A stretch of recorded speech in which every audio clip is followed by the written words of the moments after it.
To what extent are our fears innate? When we hatch goose eggs in an incubator, and then above the baby birds pass a form simulating a goose in flight, the birds stretch their necks and call out.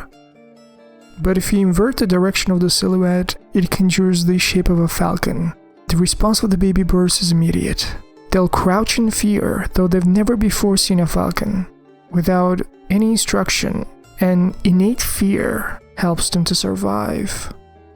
But in humans, to what ancient dangers might our innate fears correspond? Well, I came upon a man at the top of a hill, called himself the savior of the human race. He said he'd come to save the world from destruction and pain. But I said, how can you save the world from itself?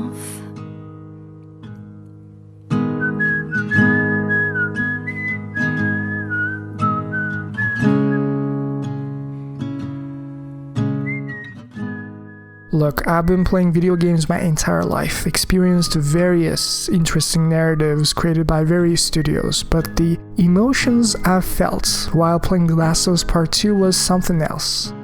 And I've finally figured out the reason. The secret sauce is perspective.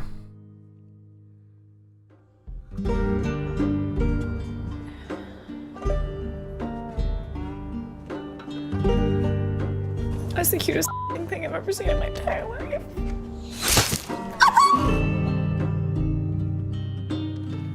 Wow. As you can see from this footage, what happens in life is not experienced the same way by everyone. You can laugh or cry at the exact same thing. In other words, how you will respond depends on who you are.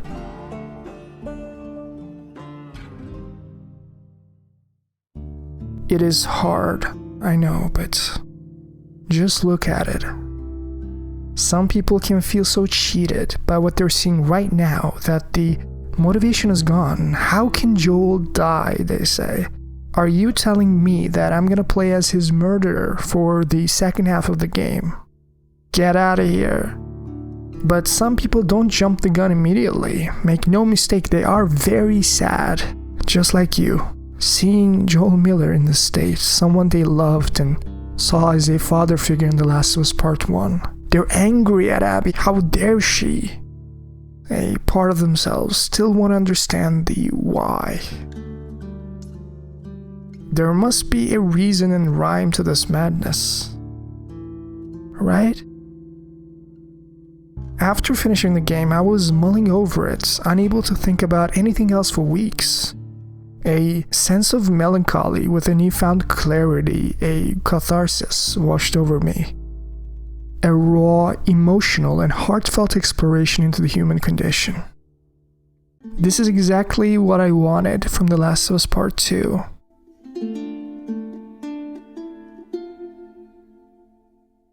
And that's exactly what I got.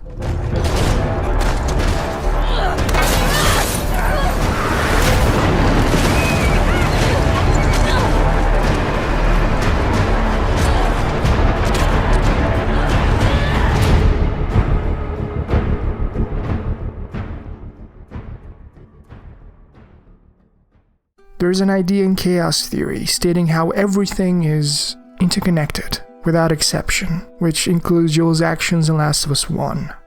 You can't understand Part 2 without analyzing what happened at the hospital. Jerry's life, a doctor, within the confines of an apocalypse is important. You see, they're the only people in this godforsaken world who can fix this mess, who can develop a cure. That's why Eugene in The Walking Dead gets punched in the face when he admits he's no doctor. Because these people have been fighting just to make sure that the one who had the potential to save humanity could live, protecting Eugene with their lives if they had to.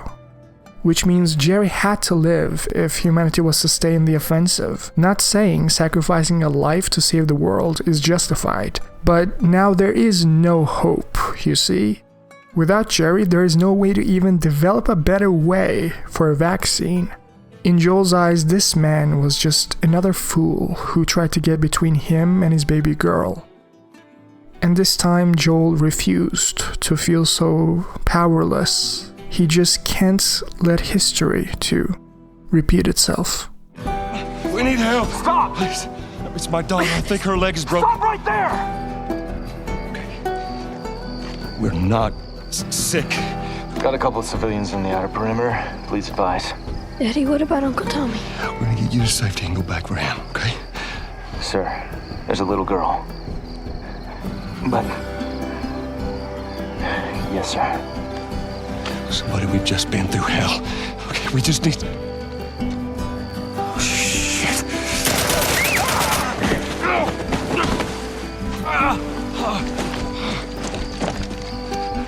Please don't.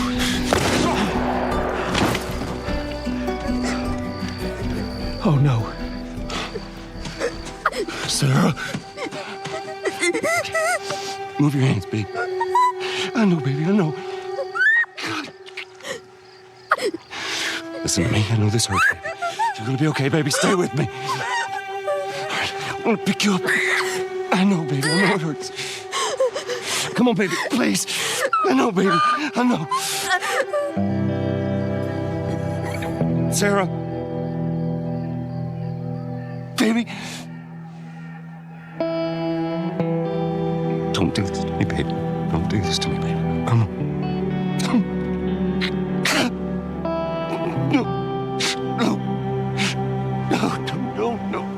Please.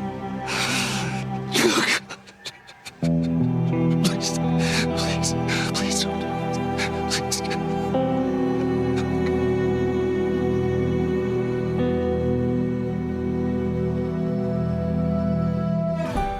And right before pulling the trigger, maybe the only thing Joel missed is that even to save his daughter, taking a life is no small thing. That the person you're about to kill could also have someone important to them, waiting that day for him to come home.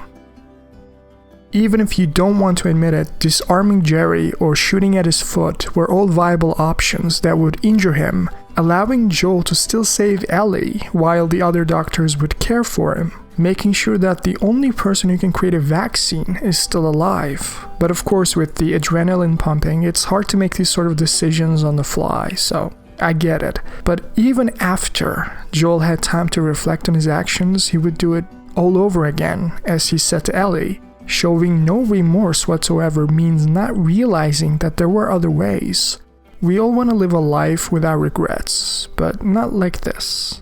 None of us are perfect. We can all do things a little bit differently, and reflecting on our actions helps us to get better in the future. That's how we grow as humans. Now, shooting to kill this doctor who was trembling before him with a knife in his hands was Joel's decision, and it had a domino effect of consequences which affected many lives over a period of years in ways he could never imagine at the time. And this is the butterfly effect, a small, seemingly trivial event resulting in something with much larger consequences. Joel assumed killing this doctor was trivial, as he just killed 58 soldiers coming here anyways. His hands were already soaked in red, so what was one more, he thought? See, that bullet didn't just kill a doctor that day, but also a little girl's most favorite person in this godforsaken world.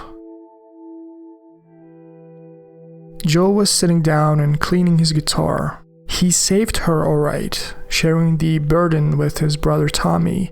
Ellie doesn't know anything, of course, at least he hopes so, believing still how her immunity meant nothing. But she definitely had doubts about it, and even if she didn't, Ellie wanted the decision to be hers, not Joel's, which will explain the tension back at Jackson soon. As Joel is riding his horse with Tommy, he is hoping the lies can hold for long enough and a breach can be built between Ellie before it's too late for him. If not the infected, the old age is gonna get to him soon, after all. As these thoughts were spinning in his mind, Tommy tried his best to reassure him. About what we were talking about earlier.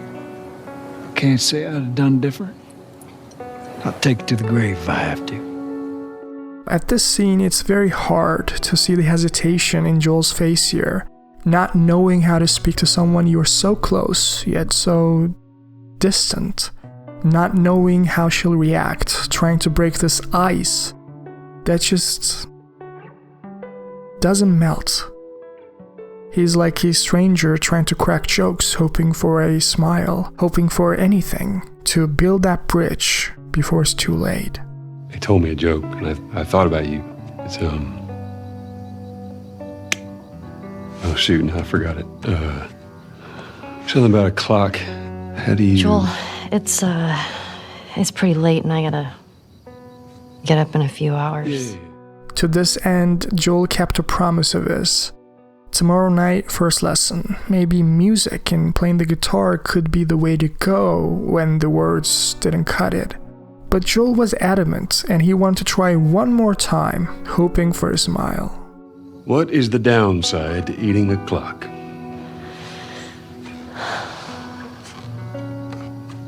It's time-consuming.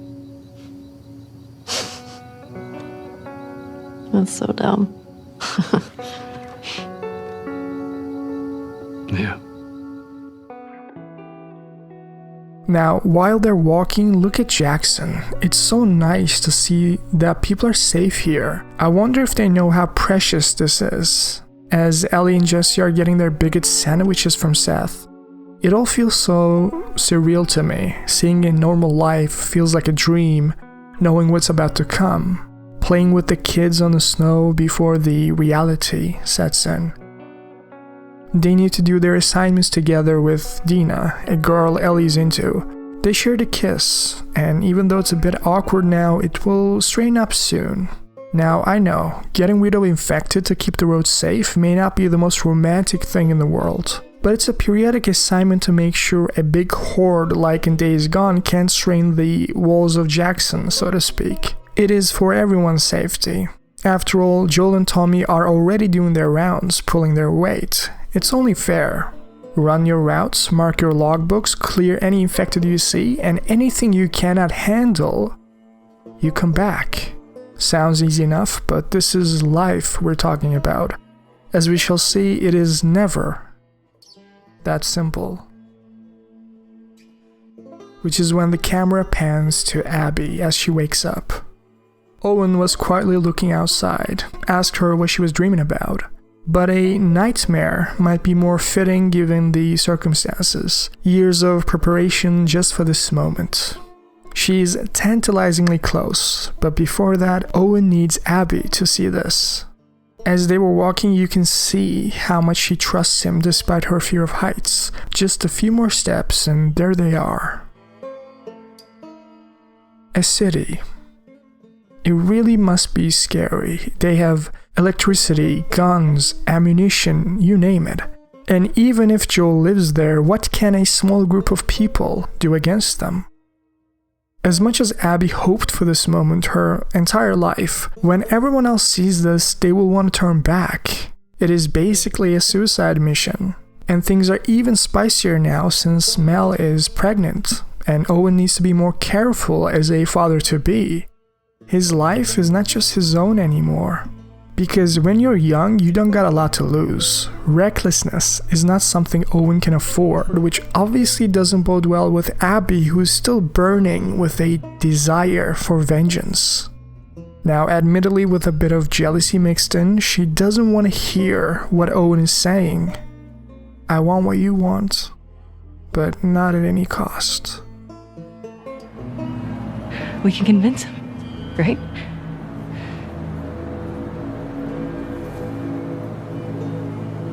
I knew I couldn't count on you. Abby, I want what you want, but not at any cost. Hey. Don't!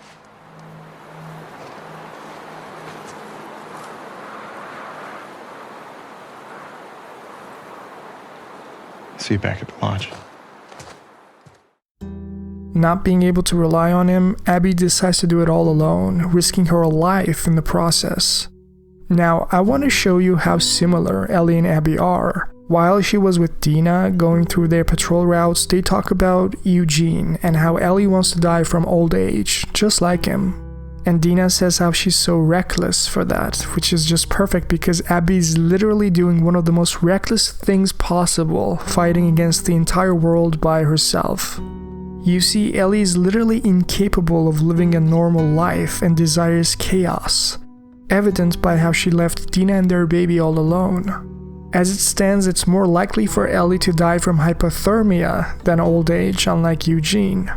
This also reminds me of Wall Street people, saying how when they retire, they will get a ranch out in the nowhere and live a simple farmer's life. But since their habits are so accustomed to the stress of modern life that all of those retirement plans are never followed through. Peace and quiet also means loneliness and self-reflection, which most people are not that comfortable with. I think we should go out like Eugene. Stroke? No, from old age, like living a long life. You? No way, come on. You're way too reckless. Oh, look who's talking. Well, you'll probably die from hypothermia from wearing canvas sneakers in the snow. I am wearing boots today. Now, in the lookout, seeing Eugene's electronics and belongings made Ellie realize he was a Firefly through and through, serving with Tommy, blowing up checkpoints in Denver QZ, killing 3 soldiers and 2 civilians. They've been through a lot, but I want you to read how his wife and daughter felt about it all instead. As we sometimes forget in the midst of our ambitions and busy lives, how those left behind really feel without our presence. Eugene, I'm begging you to come home. The Fireflies want to save the world. I say let them. Let them go after the military, the politicians. Let them develop a vaccine to save mankind. Maybe one day we'll live to see the fruits of their fantasies. Until then, I have to put our daughter first. The Fireflies will be fine without you, but your daughter won't. She keeps asking me when you're coming home, and I can't lie to her anymore. Now this reminds me of what's gonna happen between Dina and Ellie really soon. At this scene, what Ellie was doing was the same mistake that Eugene was doing. But let's now come back to the present moment. As Ellie and Dina are having their alone time, I want to focus on Abby's encounter with Joel. Now, a lot of people criticize this scene to be unrealistic. How can this be a coincidence? Well, I say, how can it not be? Abby was looking for Joel knowing he's around here. Joel and Tommy were in patrol in vicinity of the city. It is within reason that their paths have aligned. Now, why would he save this random girl and risk his life? Well, Joel has changed since he met Ellie. From a bitter and cold man, he learned to trust, lowered his barriers, and started to love again. Joel wasn't naive though. He still saw the darkness of humanity underneath the smiles and the kind words, but he preferred to look for the light instead. Furthermore, there is strength in numbers, which they know from Jackson. At this moment, Tommy is trying to get a sense of rapport going with these people. These people right here have just helped them from a horde of infected. Do you think it makes sense for Tommy to act defensive for no reason when they've been so kind? He's trying to reciprocate with offering them to restock at their place before they head out. As some people say, lying about his name would be completely meaningless. If these people come to Jackson to restock and maybe even recruit these people, which is probably what Tommy's hoping for, they would learn that Joel has lied about his name, so there's no point to hold your cards that close to your chest. Which leads us to another point. How was Abby so certain about this Joel being the Joel Miller? To understand this, I think it's important to get into Abby's mind a little bit. She was preparing for this moment ever since the events at the hospital. She probably asked everyone who survived to describe how Joel looked, how he acted, how he walked, his age, down to the most minute details about his face, so that when the time comes, she can know Joel Miller at a glance. It is only fair for her to be so certain he's the Joel that she's looking for. And the final criticism that I often hear is, why did she decide to torture him for so long with a golf club? See, for you, a slow death might appear too cruel, but within the confines of this world and Abby's upbringing, a slow death is unfortunately the only possibility for Joel. There's a saying in the Washington Liberation Front. Whenever one of their own leaves the perimeters, they say, "May your survival be long, may your death be swift." Now, Abby is a wolf, and she was burning with vengeance for such a long time that a clean bullet to the head would be the last thing Joel would deserve, you see? Her father died because of Joel, and she had been preparing for this moment for years. It is hard for all of us to watch, and no one in their right minds would approve of this, but you can't deny that there's a reason and rhyme to why Abby is now taking her time, unfortunately. Joel Miller.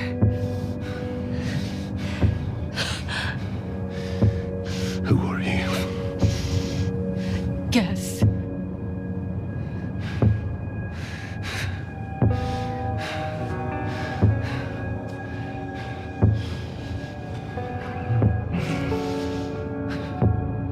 Why don't you say whatever speech you got rehearsed? Get this over with.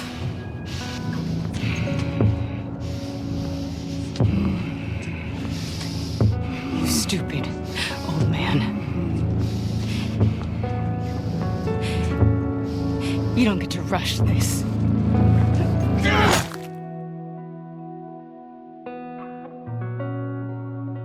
When Ellie opens the door, sees Joel in this state, gets pinned down by the walls to watch in agony.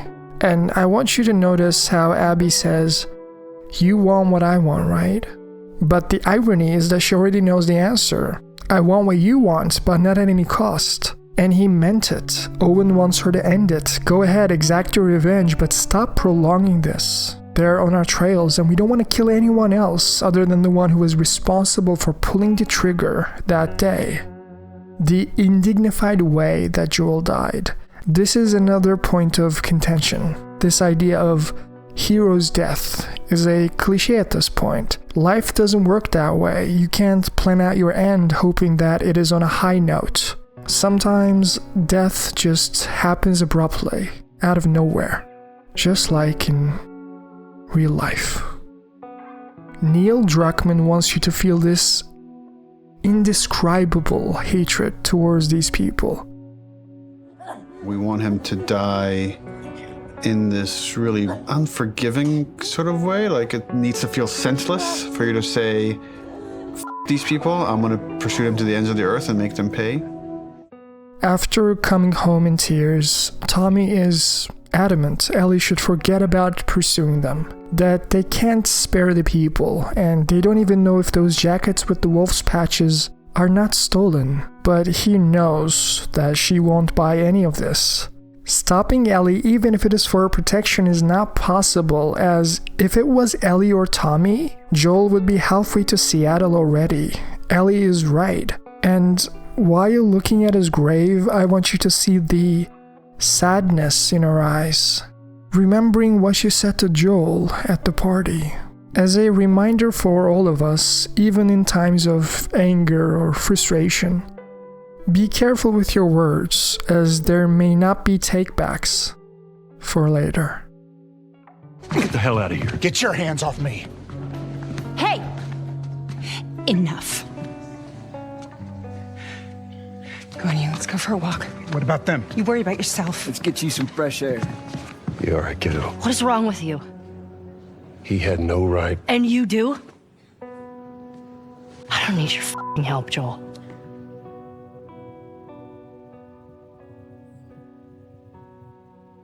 Right.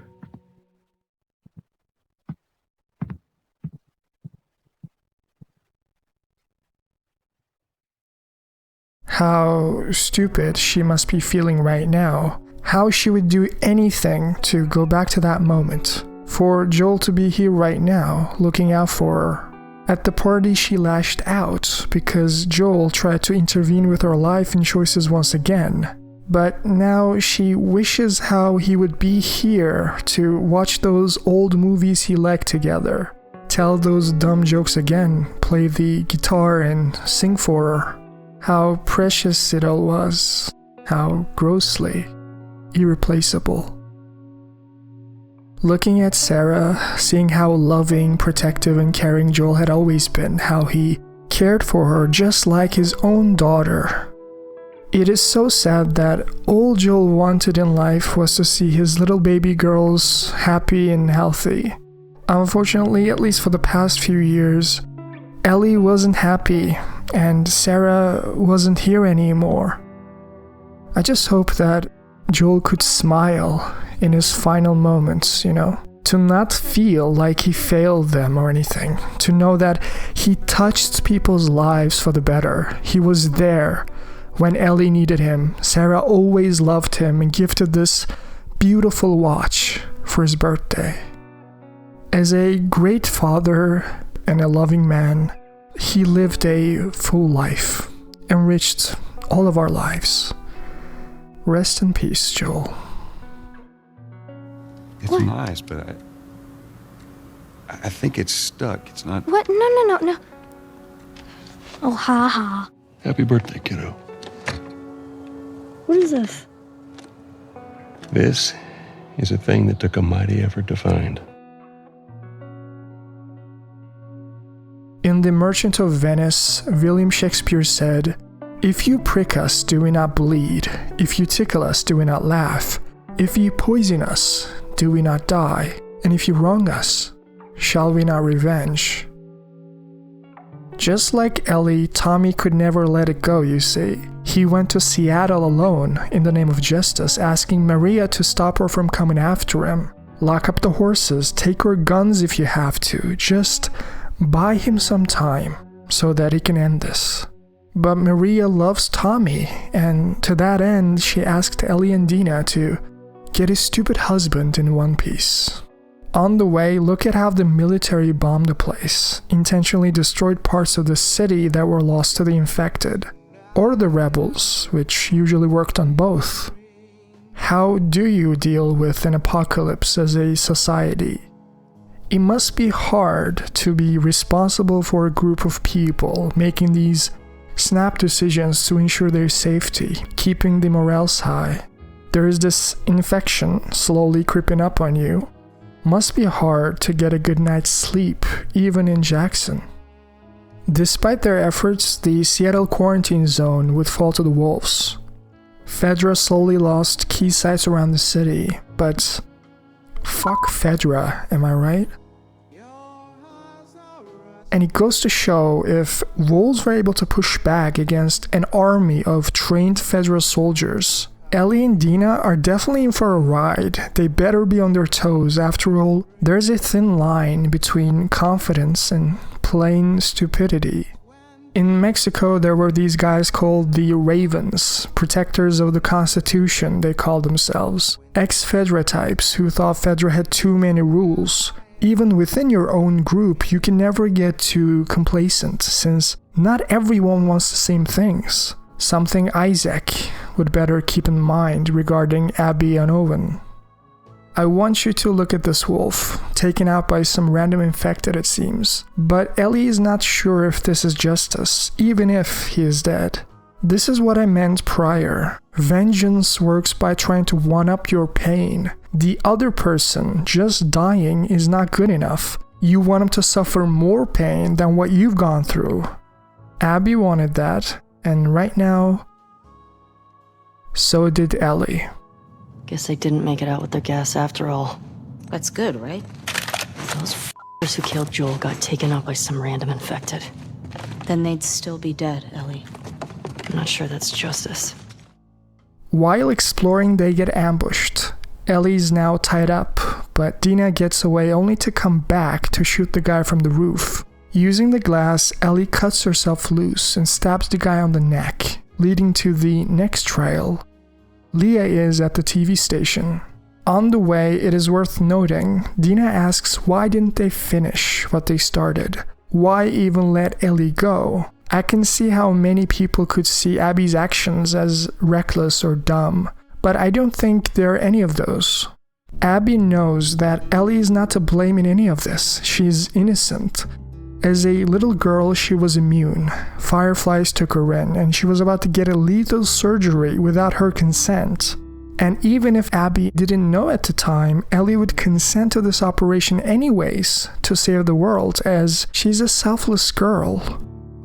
She would be happy in the afterlife, knowing her life meant something. Resulted in developing the vaccine, helped save millions of lives. This is precisely the reason why Abby didn't kill Ellie when she had the chance. That's why Owen stopped the guy from pulling the trigger. Both Abby and Owen made sure that her feelings of hatred didn't splash to innocent people, which is something we can't say for Ellie, unfortunately. Something keeps bugging me. Why didn't they kill you and Tommy when they had the chance?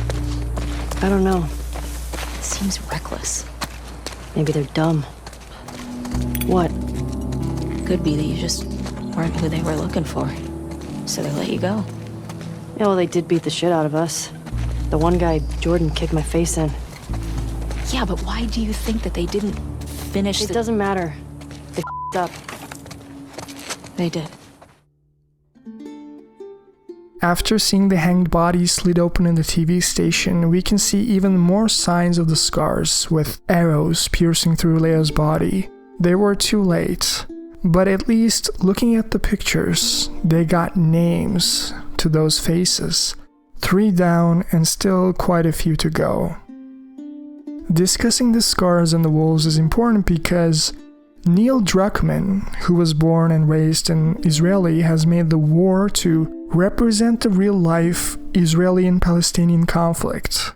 The wolves in the game are more open-minded and modern, while the scars are more dogmatic, oppressive, and religious. The entire game's themes of revenge can be traced back to this. Some of the gruesome details of the incident were captured on video, which Druckmann viewed. In his interview to Washington Post, he recounted the anger and the desire for vengeance he felt when he saw the video, and how he later reconsidered and regretted those impulses, saying that they made him feel gross and guilty. But that gave him the kernel of a story that turned into The Last of Us Part 2. He goes on to say, quote, "I landed on this emotional idea of, can we over the course of the game make you feel this intense hate that is universal in the same way that unconditional love is universal? This hate that people feel has the same kind of universality. You hate someone so much that you want them to suffer in the same way they've made someone you love suffer." Regarding the hospital scene, he says, quote, "That's what the story is about. Do the ends justify the means? And it's so much about the perspective. If it was to save a stranger, maybe Joel would have made a very different decision, but when it was his tribe, his daughter, there was no question about what he was going to do." Now, after they escaped the building, they entered the station as wolves were gunning them down.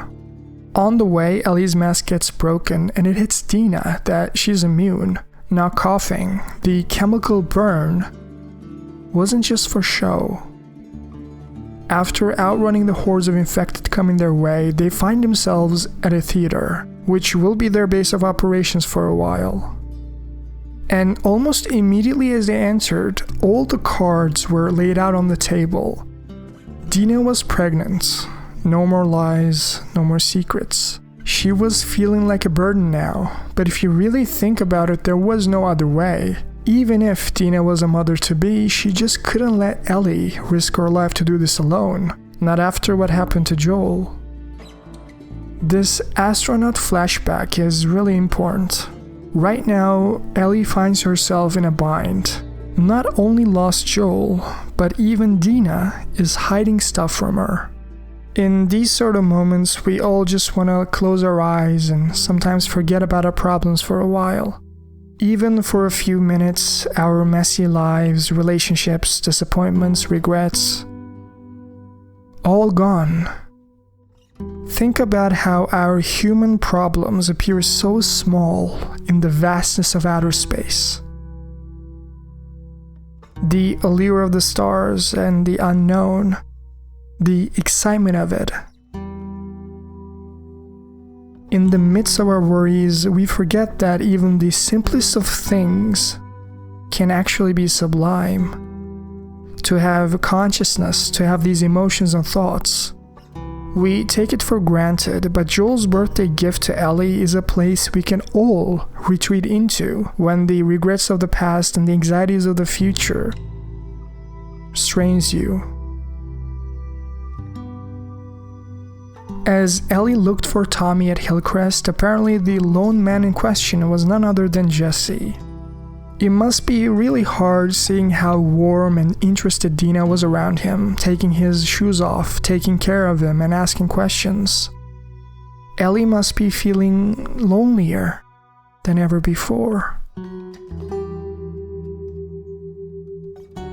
Remembering Joel at the music store, it just becomes more evident that Jackson was in a bubble of its own. People were suffering outside, so Adam and Sydney thought they could make a difference. Now Jackson was a paradise, but they wanted to save lives. Couldn't make it for even an hour before running into a horde. Now they're bitten.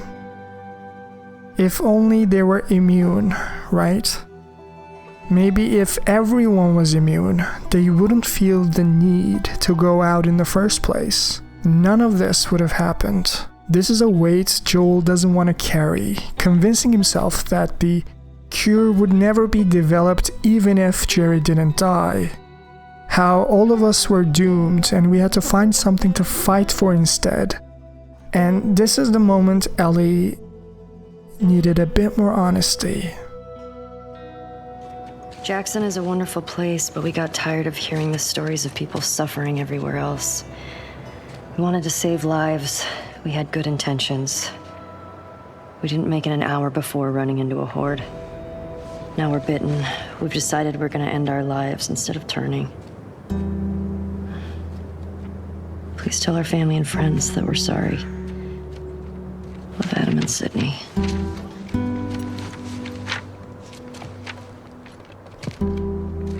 I shot her. I can't take my own life. I'm a f***ing coward. Adam. Jesus. Only they were immune, right?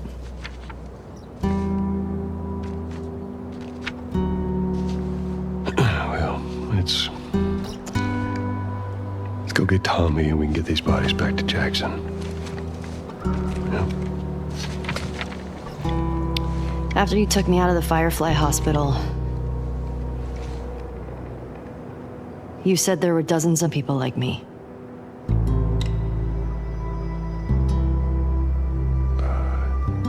Yeah. That's what they told me. I've never met another immune person before. Have you?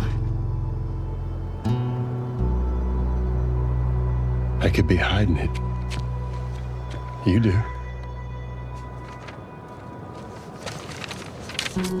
Do you believe that?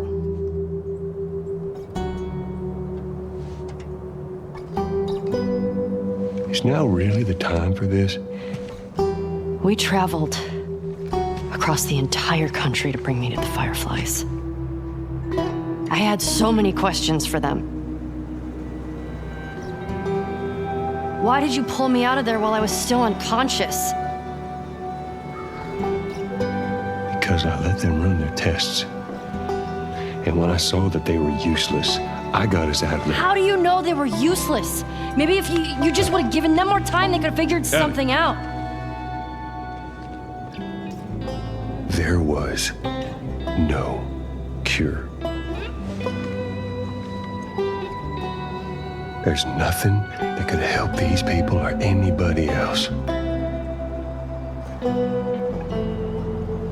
I know you wish things were different. I wish things were different. But they ain't.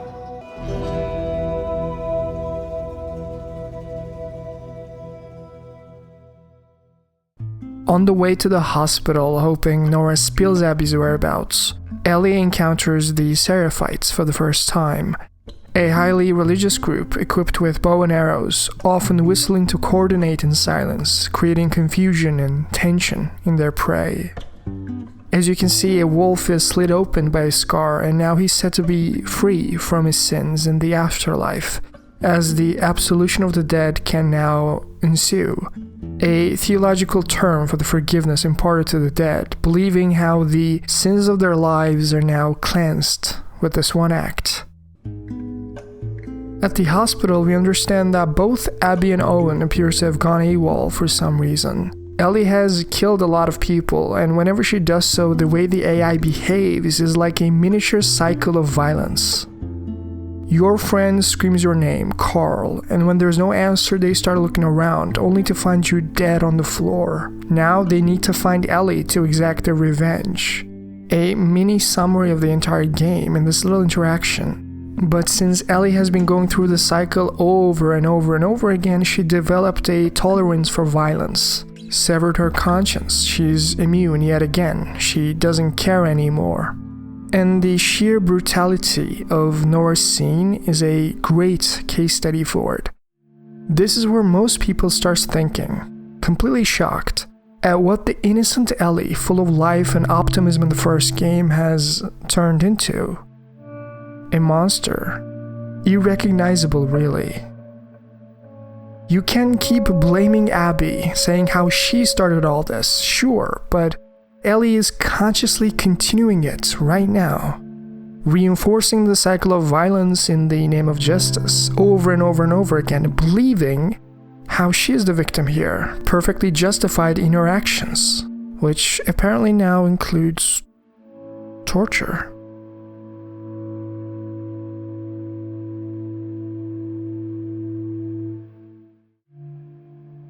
Ellie's hands were shaking here for a reason. Taking a life, however justified you might think you are, is no small thing. Even if Nora wasn't innocent, did she really deserve such an end?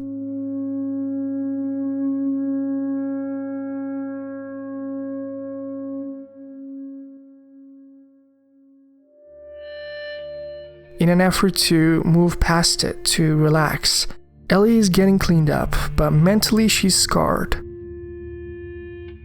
Dealing with trauma in general is never easy, but our actions can pull us deeper into the void of despair, like an addiction, making it much harder to just climb back up, harder to justify. I made her talk.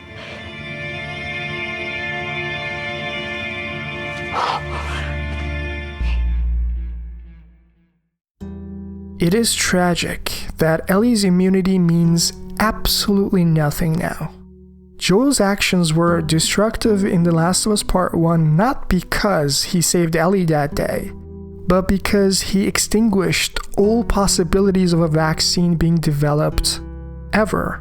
And if Joel was more honest from the get-go, if he told Ellie when she was willing to listen that he couldn't lose her daughter again, they would slowly heal their wounds with each other's bandages, if you will. By lying to Ellie for years, Joel just made it harder for her to forget. Even if we found her, or by some miracle found someone else that's immune, it made no difference. Because the only person who could develop a vaccine is dead. Now, while Dina is resting, Jesse and Ellie went after Abby, who was hiding at their aquarium. And on the way, Jesse wanted reassurance that if they find Tommy there, Ellie would be cool with leaving some of these wolves alive, as they need to go back to Jackson immediately because Dina needs care. Real care. Too bad Ellie can't care less. Do you think the wolves will ever come back for him? To Jackson, I mean. After all, we're killing their friends one by one in their city. Although we're doing this to avenge Joel because of what they did, but didn't Abby and her friends come to Jackson because of what Joel did? Maybe it is true that for every finger you point towards others, 3 fingers point right back at you. A sniper is sighted at the marina, almost certainly Tommy. Either Ellie will ensure the safety of Joel's brother or go on a murder rampage on a boat. But we all saw this coming from a mile away with Nora. Absolutely nothing is more important to Ellie right now than exacting her revenge. Fuck Tommy.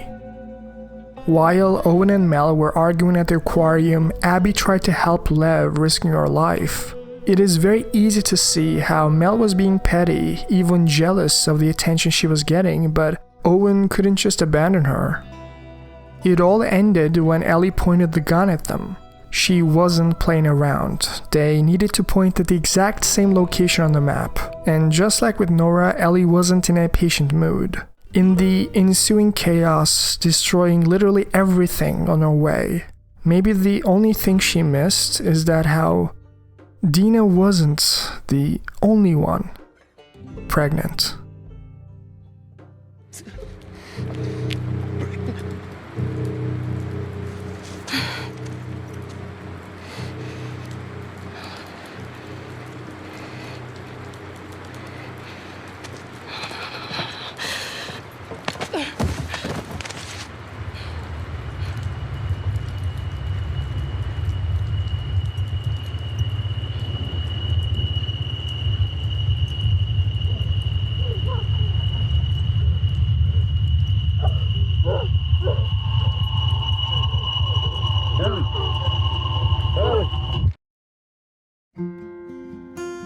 Why does a cigarette smoke never go back into the cigarette?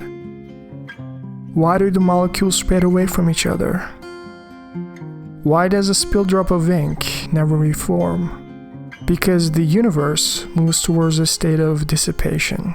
That is the principle of entropy, the tendency of the universe to evolve towards a state of increasing disorder. Time as we know it is a dimension we experience only in one direction. But according to string theory, what if one of the additional dimensions weren't spatial, but temporal? If you mix the mashed potatoes in the sauce, you can't separate them later. It is forever. We cannot go back. Jesse, stand up! Hands in the air, I shoot this one too. Don't you do it, Ellie. Get out of here. Stand up, now! There. Shut the fuck up! All right, stop! Stop!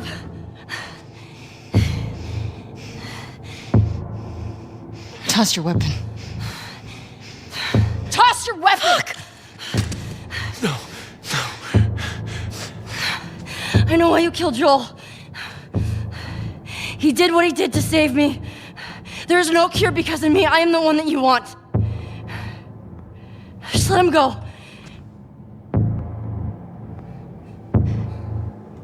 You killed my friends. We let you both live. And you wasted it.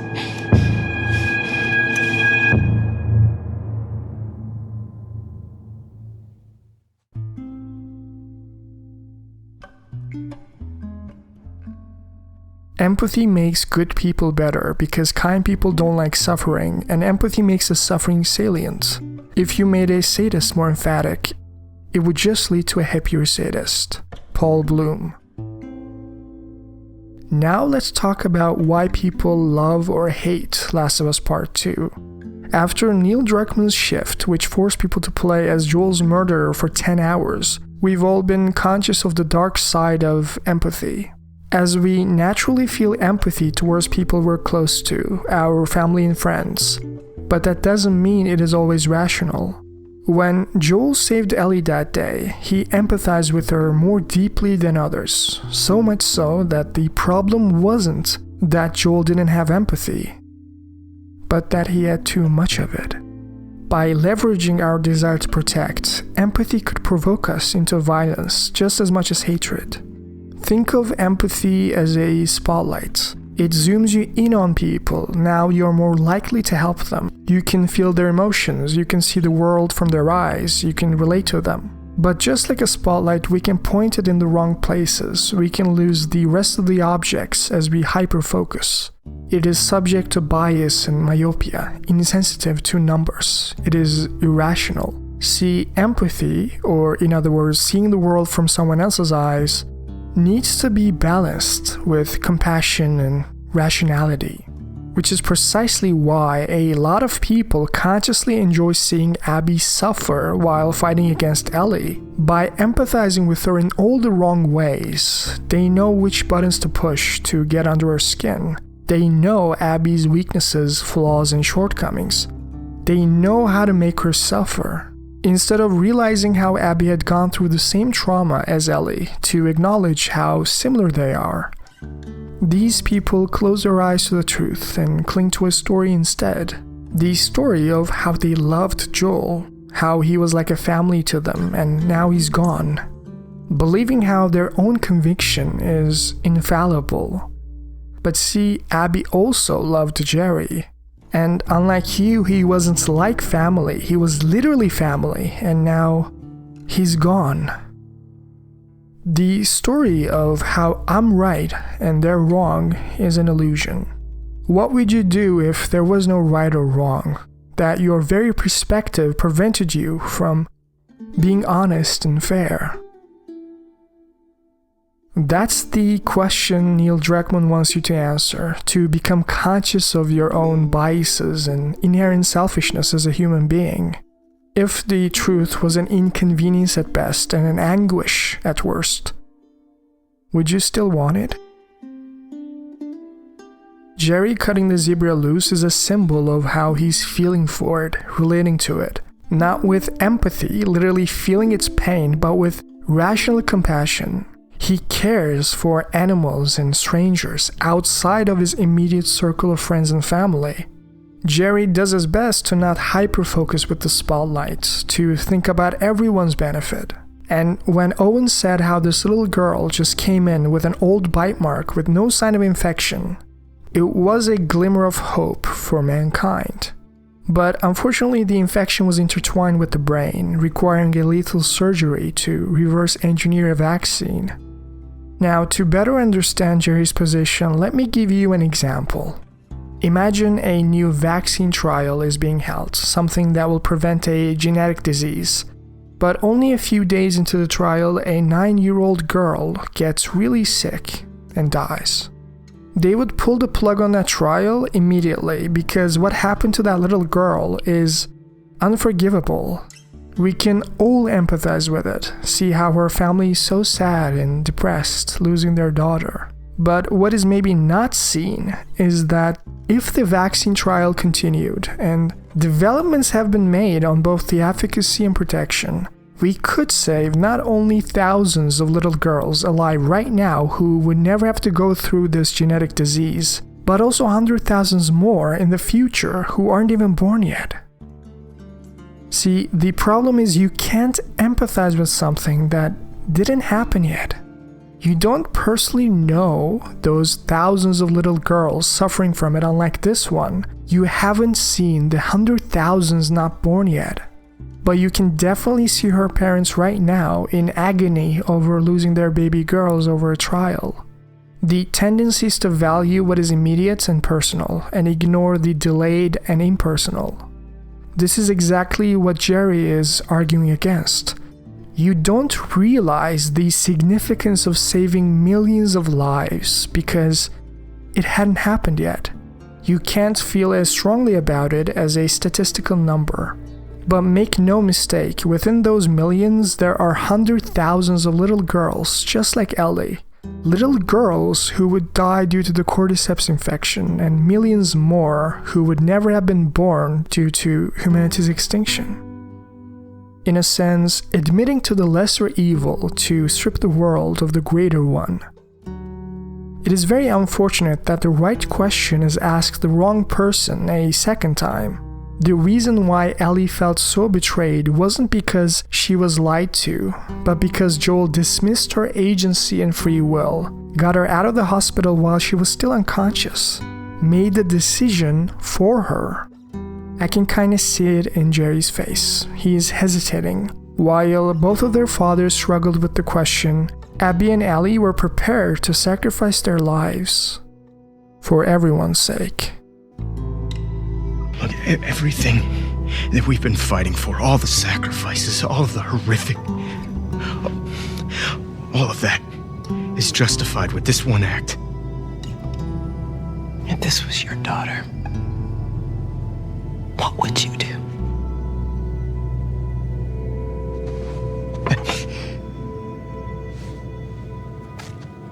Abby.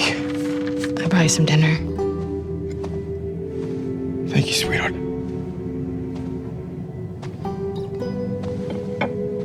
Look, Marlene. Do it.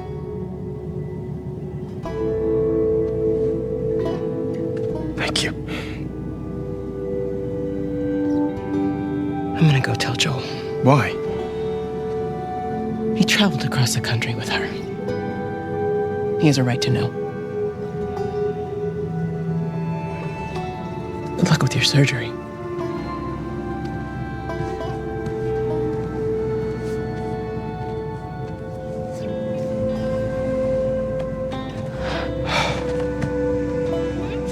You're doing the right thing. Yeah.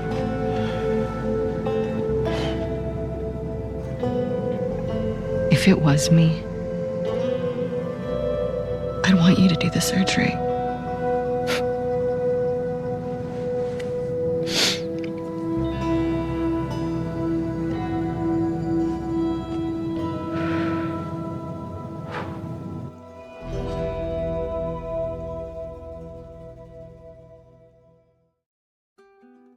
This is certain that a man that studieth revenge keeps his wounds green, which otherwise would heal and do well. Francis Bacon. Right at this moment, Abby thought exacting her revenge on Joel Miller would make this pain go away.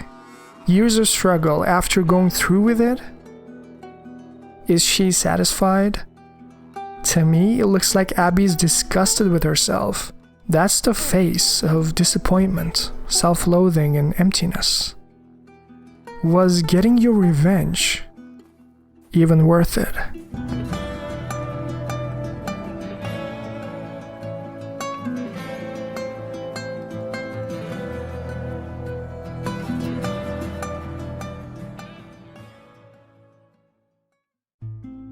This idea of forcing the player to like Abby is wrong, saying how Abby is being kind, getting into lines, petting the dogs while Ellie is being ruthless, stabbing people and shooting dogs. Naughty Dog is clearly trying to manipulate me here into liking Abby, they say.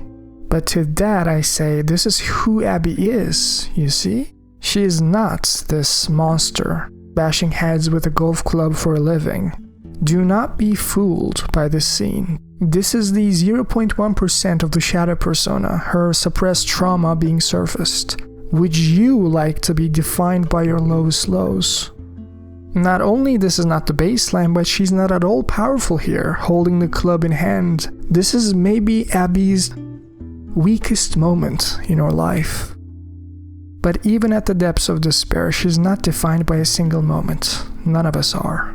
She has friends, goals, and duties to the wolves pulling her weight. In her spare time, she likes to read City of Thieves by David Benioff and lifts weight at the gym to maintain high muscle mass. She wants to be capable and ready when it's time to avenge her father's death, so make no mistake about that. Those muscles are not there for show, but this is a person with hopes and dreams, just like Ellie with her drawing and astronauts. In fact, moving it a few steps further, the true Abby will come about after meeting with Lev and Yara, no longer being defined by her father's trauma or hatred for Joel Miller, which is unlike a certain someone else we've been playing for 10 hours already, because all I've seen was someone defined by Joel's trauma, losing herself completely amidst the violence and hatred soaked in blood.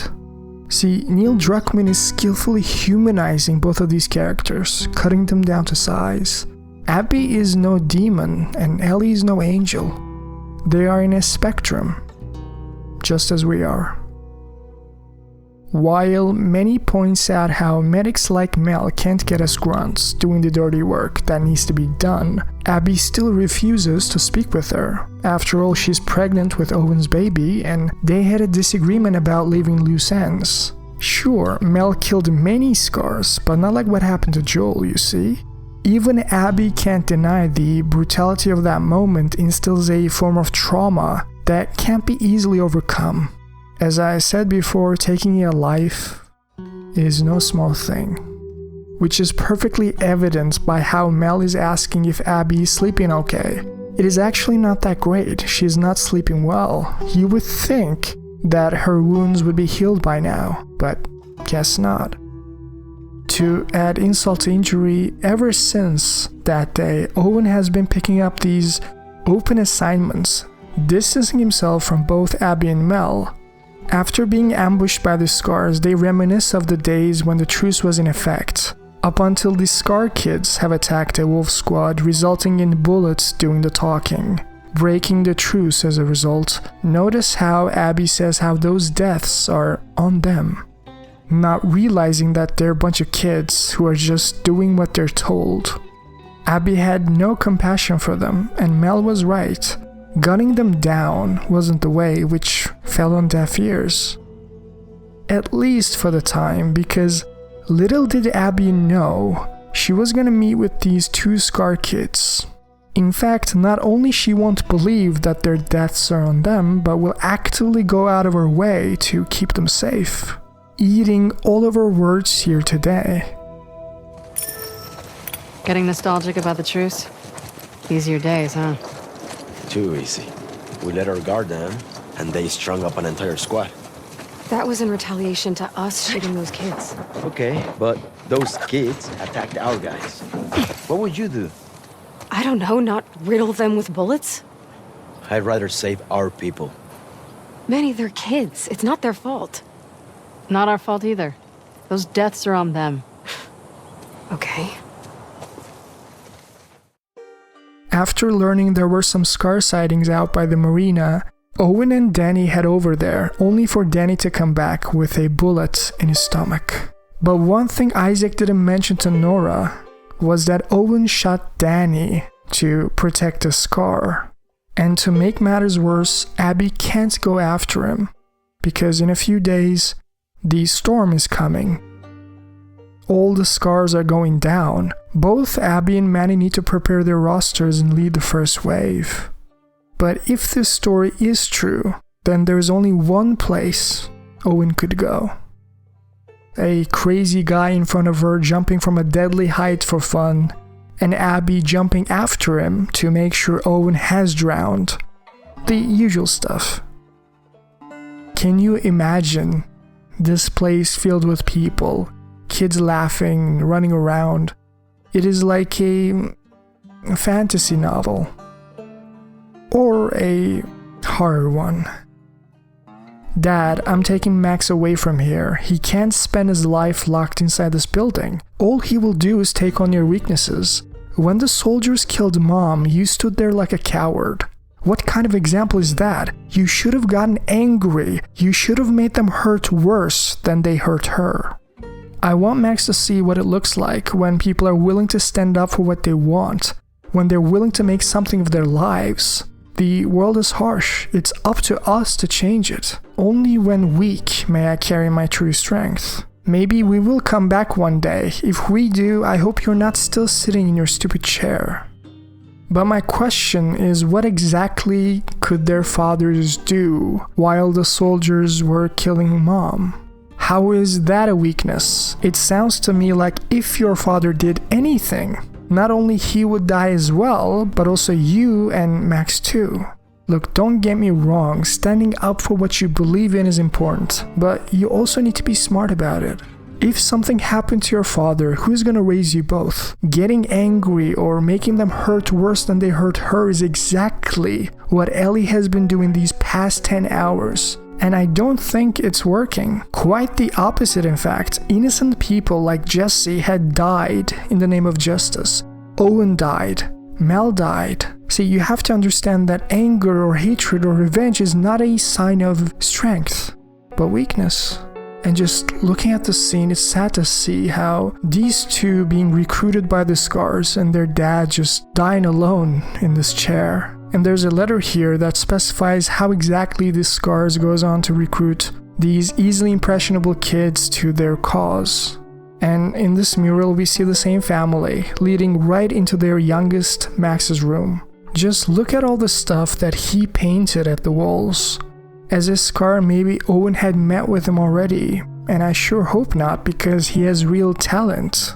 Going a little bit further leads to this beautiful dome aquarium looking at the spotted seal. Both Abby and Owen shares a romantic moment together with a kiss, only for Abby to slam on the brakes because she can't stop thinking about Joel, about how it all ended, how all the leads have dried up, how she needs to go back for training. Abby feels like she's not allowed to be happy, not before Joel gets what he deserves. Because if she smiles now, then it would be like betraying her father. See, Abby stopped living her life after the events at the hospital. Lifting weights and getting stronger was all she could think about. She was obsessed. And it splashed to their relationship. Just listen to what he says. What can I do?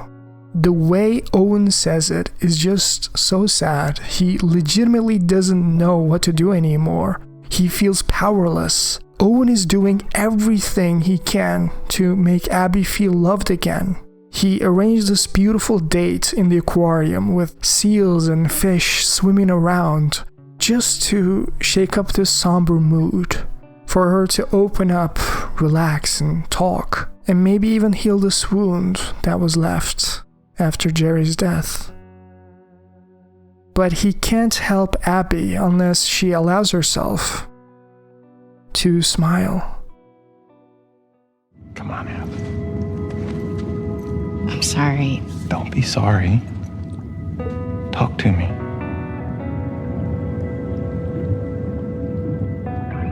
I know all the leads have dried up, but Joel's still out there, you know? I know.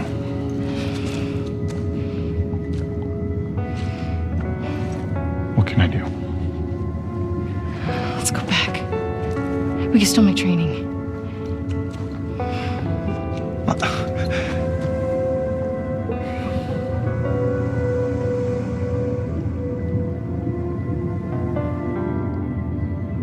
You go ahead. What about you? I'm gonna hang out with the seals for a little while.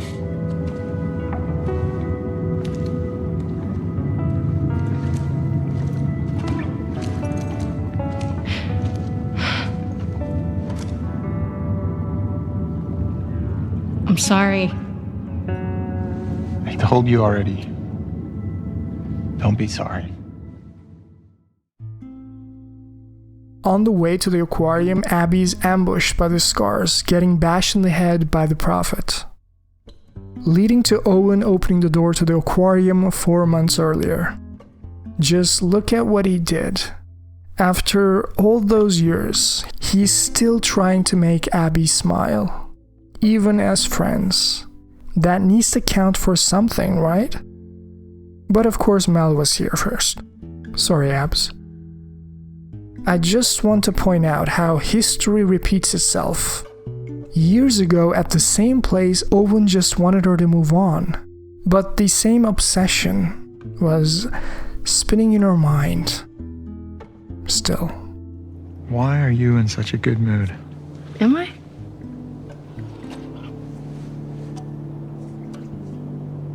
You should blow off training tonight. Abby, when the moon comes out... I found Joel's brother. Hey. We're doing this together, right?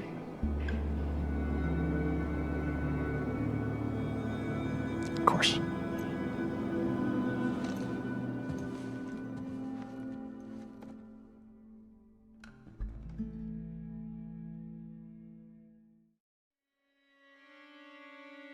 As Abby was prepared for the cleansing ritual, the Prophet Mother got interrupted by Yara just before slitting her open.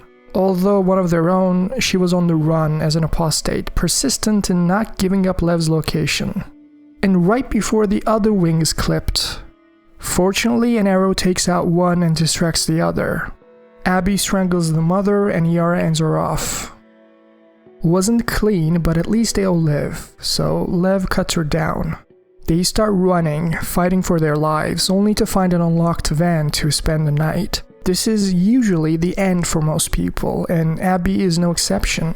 You saved my life, and I saved yours. We're even. The hammer did a number on that arm though, so at least you gotta keep it still with a chair leg, reducing the strain and accelerating the recovery. But as Abby was leaving, what happened back there exactly? After all, they could just leave her hanged up there, but they cut her down. She was a wolf, their arch enemy. It's not their problem if she dies. So why help her? Would Abby do the same for them? Maybe. Maybe not. But one thing's for sure, that Owen is right where Abby expected him to be. Back at the boat, questioning everything with a drink in his hands. See, while Danny couldn't care less, this old man didn't go for his weapon when he could. All of the scars Owen killed till now wanted to live. You do whatever to survive in your final moments. You know the drill, the fight or flight response kicks in. You beg for your life if you have to. We can't leave our loved ones behind. We need to keep on going. But what if you got nothing to live at the age of 60, no one to live for, no kids? Just fighting to live and living to fight. For what? What's the point? Sometimes you just want to end things, to sink into oblivion. He was tired and didn't want to look for the light anymore. And seeing the sadness in his eyes, Owen couldn't do it. Couldn't bring himself to pull the trigger. He was just like the old man, in despair. As Sisyphus did, pushing the boulder up the mountain while knowing the meaninglessness of it all, he was just tired of carrying this burden. And Danny couldn't let that slide as a wolf, and you know the rest. Is this scars and wolves thing even worth it? Underneath the science and technology, what are they fighting for exactly? Maybe nothing more than Isaac's pride and desire for power, as a bunch of pawns on his chessboard. See, Abby is no fool. She knows what they're doing.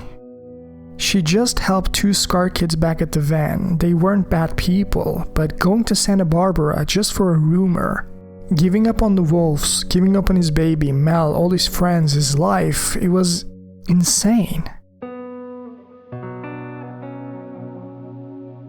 But it's a lead. He gotta see through. Just as Abby did once. You want to tell me what happened?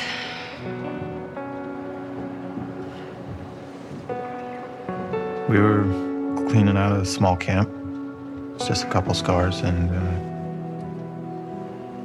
I hit this one on the head hard. And he goes down, and his weapon's right there. And he doesn't go for it.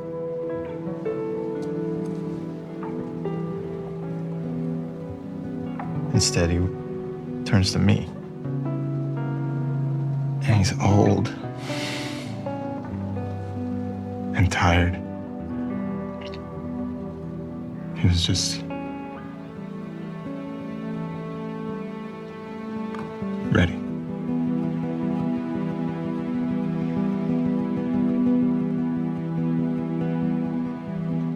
I've killed a lot of scars. And,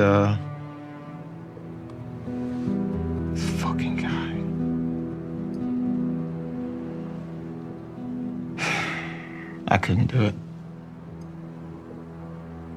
Of course, Danny gets in my fucking face about it. I told him I'm done. He can do it himself if he wants. And he points his fucking gun at me. So I grab it, and then... At first, I didn't even know which one of us was shot. You defended yourself. Stop. I can fix this. I'll talk to Isaac. I am tired, Abby. I don't want to fight over land that I don't give a fuck about anymore.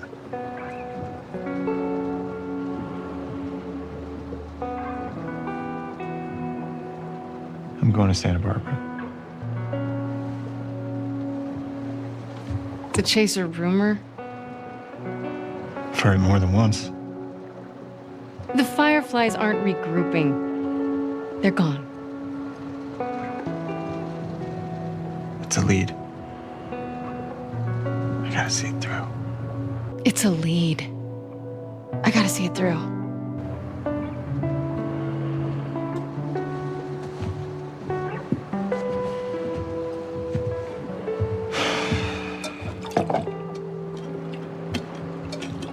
What about Mel?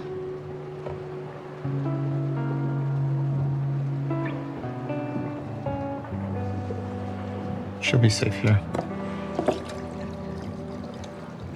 Okay. We'll talk in the morning when you're sober. Don't do that. Do what? Treat me like I'm fucking insane. You feel the same way. If the Fireflies are in Santa Barbara, I go the opposite fucking direction.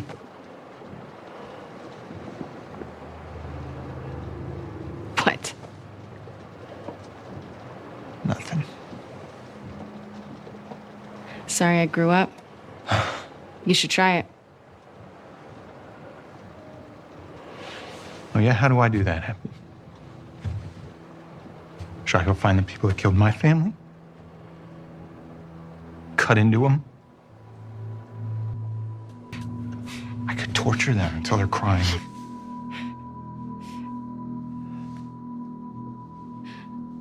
Abby.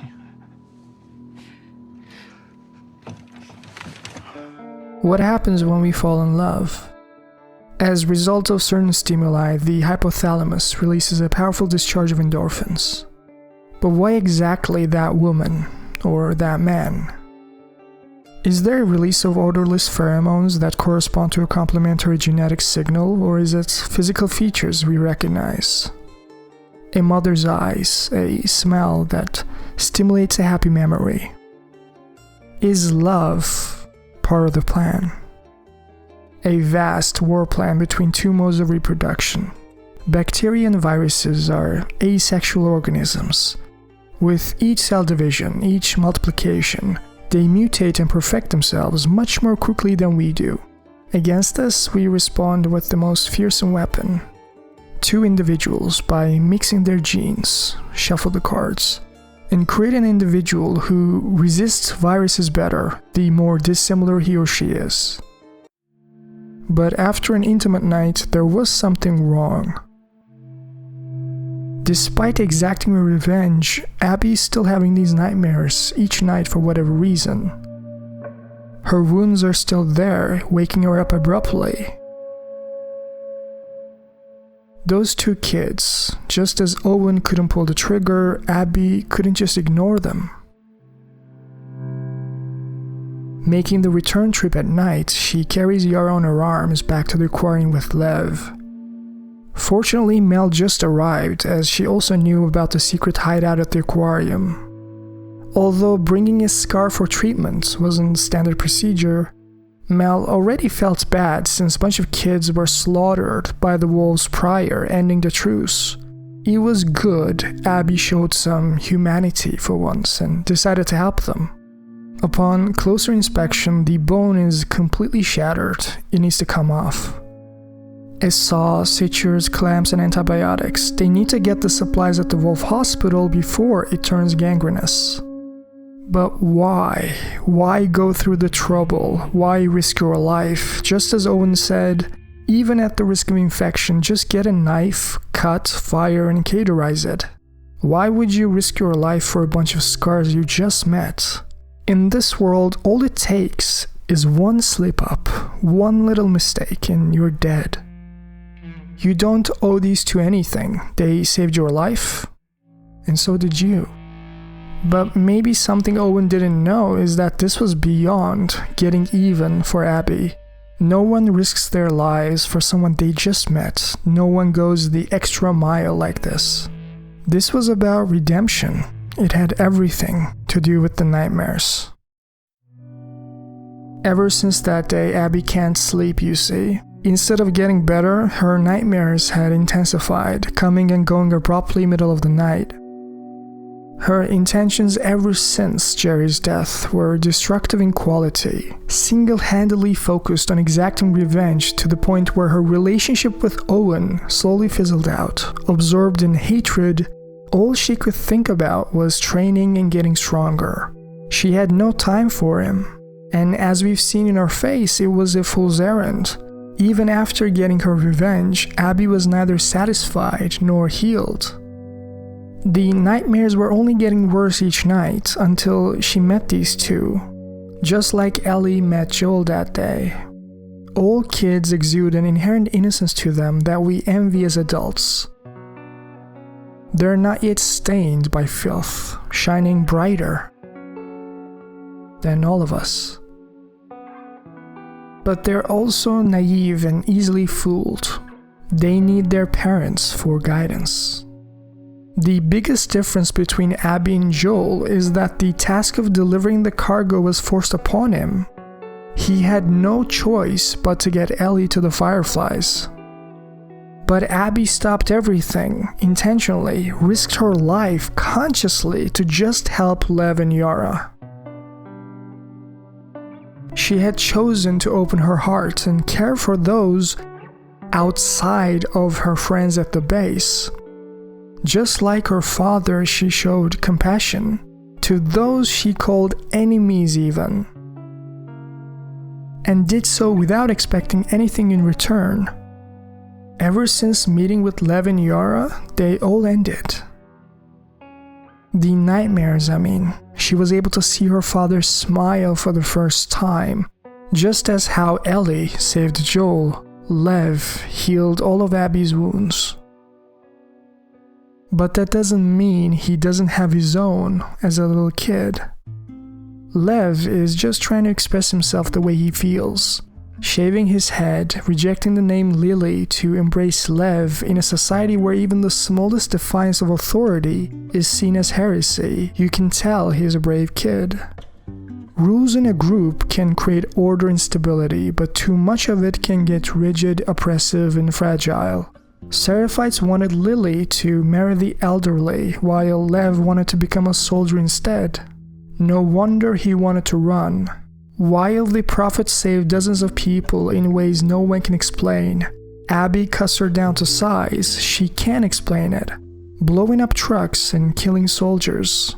But the funny thing is the description also fits Isaac and the Wolves.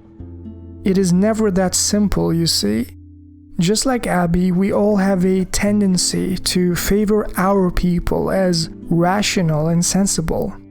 But things are not that cut and dry once you get to know the quote-unquote other.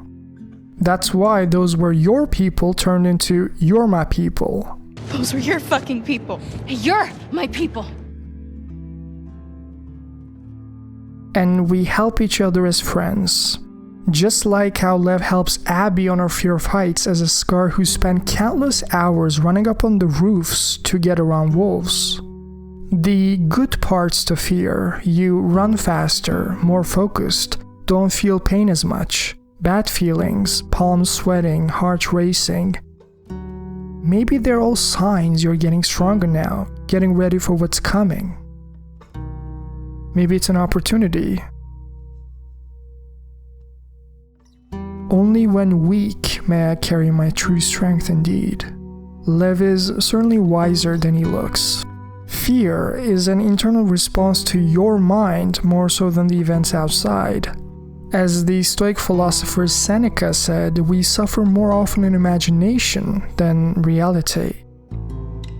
Which also applies to Lev, as he hates dogs, seeing them as machines of destruction. But while petting, Alice was innocent.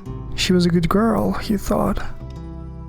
Both of them helped each other to face their fears by changing their perspectives. Abby could face her fears to help Yara, and Lev did so thanks to Alice.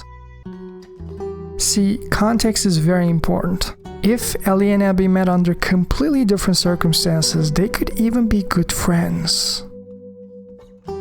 After Abby tried to bluff her way through the hospital, she was taken hostage in the elevator, only for Nora to lend her aid. Honestly, whenever I see her, it just reminds me of that time.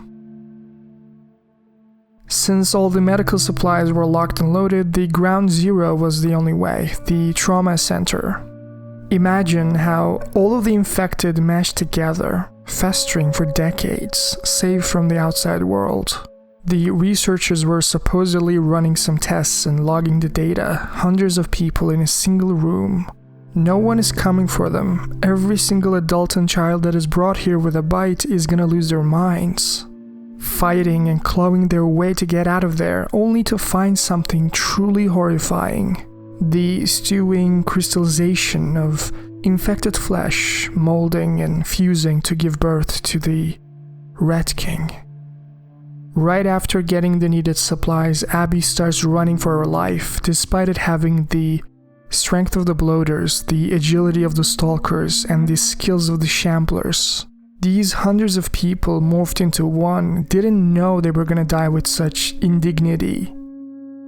They were just infected, sick, slowly turning into this abomination, with no one to help them. The Rat King was humanity's filth incarnate.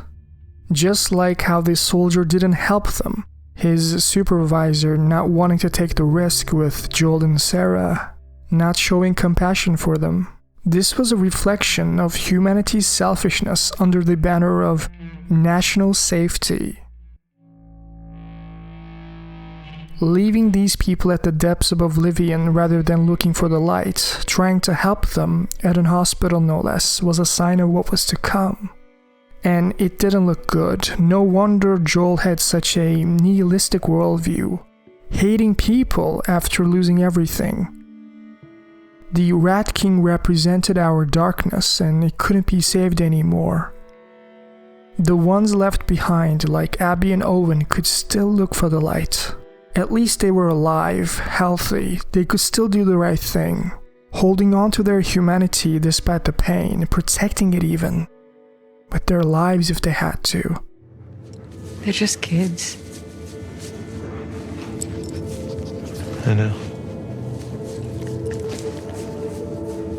What happened to us?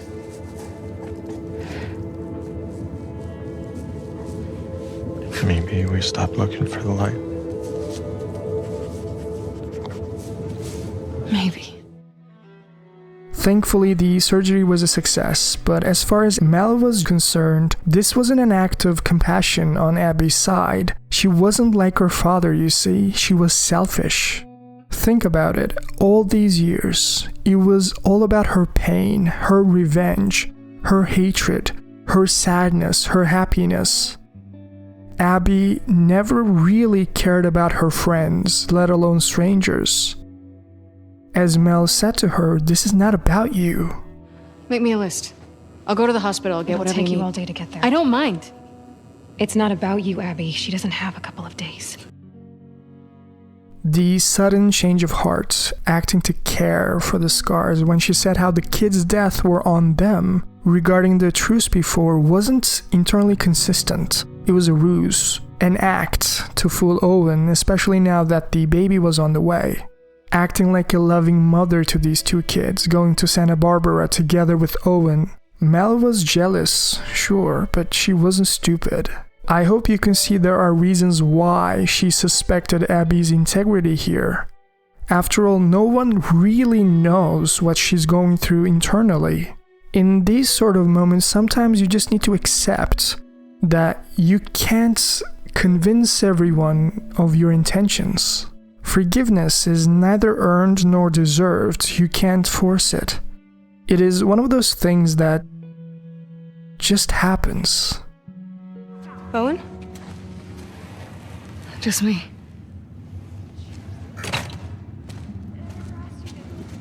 What are you still doing up? I was Changing Yara's bandages. Can't believe she's on her feet already. Yeah, well, scars are tough. What are they fighting about? You, Yara. I wouldn't leave you behind. Lev doesn't want to leave Seattle. Owen invited them to come to Santa Barbara. That is very Owen. I figured you'd have talked him out of going by now. Actually, I'm going with them. But not if you come. What? He may fall for your little act with these kids, but I don't. There's nothing to fall for. Isaac's top scar killer suddenly had a change of heart. Nothing to do with Owen, right? I haven't always done the right thing. You're a piece of shit, Abby. You always have been. I'm done with you. You want to do right by these kids? Get out of their lives before you screw them over too. Similarly, his mother can't forgive Lev for shaving his head. Although he wants to save their mother, he's not realizing that she doesn't want to be saved. As Yara says, she would strangle him with her bare hands. That's why children can be naive, and they need a guiding light. But that light doesn't have to be literally your mother or father. It can be your sister, brother, a friend, or a stranger like Abby who still cares about you. As long as you're surrounded with people who accept you for who you are, they'll want to see you happy, so you got nothing to worry about. Or you would think, because despite that, relationships by nature are a mess. Even if you try to make amends, try to do the right thing, how do you know the other person will do the same? That they have the answers that you're looking for? Sometimes it's important to just take a breath and let bygones be bygones. Mistakes have been made on both parties after all. What matters now is how you move forward. Your pride or ego is not important anymore. Even in this shithole, we can choose to be happy. We're allowed to be happy. So, coming to Santa Barbara, right? I can't. Why? You know why. We can figure this out. It's too late. No, it isn't. Look, I know it's a fucking mess. I know. But we can choose to be happy.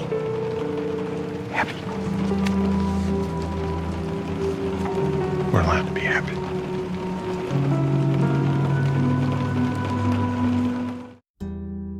As Lev rowed the boat, hoping to save his mother, Abby and Yara are heading over to the marina to catch up. Only for Abby to be saved by Manny. Tommy is a good shot after all, as someone who served in the army. The wolves and Manny are here to hit the island on Isaac's orders, using the storm to go all out. If only Tommy let Manny, that is. You see, Tommy is not only a pro, but he was doing this for Joel, for Ellie. He had nothing to lose anymore, fighting with all he had, taking all the risks. But so was Yara, doing whatever she could with one arm to protect her Joel, if you will. Injuring Tommy, saving Abby's life, and now they're on the boat to the Seraphites Island, hoping it is not too late. Underneath the appearance of differences, the wolves and the Seraphites are just the same. When people are denied what they desire, they try to take it by force, fighting as they always do. And when they get inevitably lost, everyone needs a compass to show the way. May her light guide us through the storm. When you're lost in the darkness, look for the light. What's that? Something my dad used to say. But what if you want to stay in the darkness, just like Lev's mother, not realizing how she's hurting her children by not looking for the light? How this religious faith doesn't make her neither immortal nor saint. Loss is around every corner in this world. Death can happen at any time, and Lev, as young as he is, he just needs to accept it to move on with his life. Even when life doesn't seem to cut you any slack. Now Yara's gone too. As Isaac pointed the gun at them, Lev already lost everyone he loved. What was the point of making a move for your bow and arrow? Just like that old man Owen was talking about, it was easier to just accept your faith, to embrace the oblivion. But Abby can't let that happen, you see. She kept shielding Lev, hoping to convince Isaac to stop this meaningless power play. Just long enough for a miracle to happen, for Yara to pull the trigger, saving their lives. Going forward, you're my people. She can't lose you too. As shaken as Abby was, they had no time to grieve. Amidst the fire and the rubbles, they rode a horse, hoping to pull through. But little did Abby know, Yara wasn't the only one they were gonna lose that night.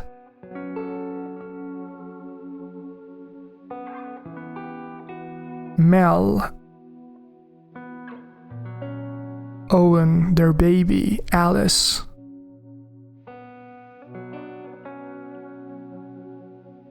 All gone. Abby let Ellie live, knowing she was innocent, knowing she shouldn't be punished for Joel's crimes, only for her to waste it, to make Abby regret her mercy.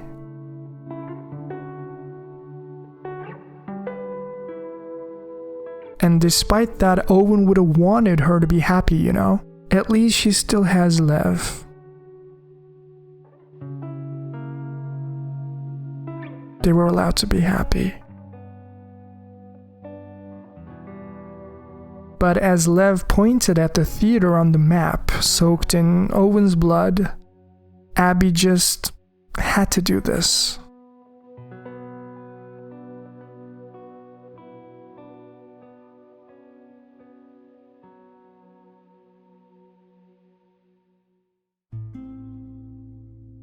Even at this moment, Ellie still thinks this is about herself. No cure because of me, she says. But this is not about her immunity. No one gives a fuck about that anymore. Jerry's dead, Abby's father is dead, the Fireflies disbanded, the vaccine can't be developed without the resources and the knowledge. No, what Abby was trying to do here was about justice. Or at least that's what Abby thought, right before slitting Dina's throat. Mel was pregnant too, after all. Did Ellie show any compassion to that innocent life? Why show mercy now?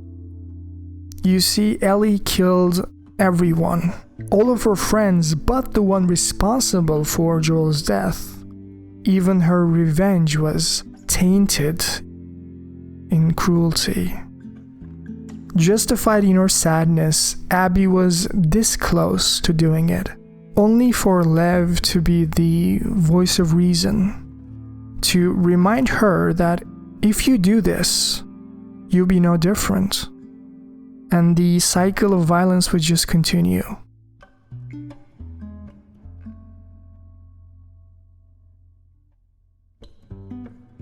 craving, desire, wanting things to be different than what they are. Ellie was suffering in silence now. Happened again, got rid of the images pretty quickly, but my skin hurt the rest of the morning. I gave up trying to go back to sleep. Dina stayed with me. When will this stop? Jesse's parents came out today. It was nice at first. They're good people, but when they started pushing for us to come Jackson, I couldn't handle it and left to the woods. I didn't come back until late at night. Dina stayed up for me. I could tell she was mad, but she grabbed my hand and led me to bed. I feel so guilty. I don't know how Dina talks so easily about Jesse. She tells JJ all about him. She thinks it would be good for me to talk about Joel, to get it out. When she says that, it makes the memories sound like food poisoning. I don't want to talk about it, it's just gonna hurt. And I think once I start, I wouldn't be able to stop. See, Abby is still on that list, waiting to be crossed off like the others. All of us live with this self-perception in our minds. The things we did in the past, the regrets, the goals we have for the future, the people around us, our relationships. But the self-narrative also comes with the risk of being constrained within your personal history.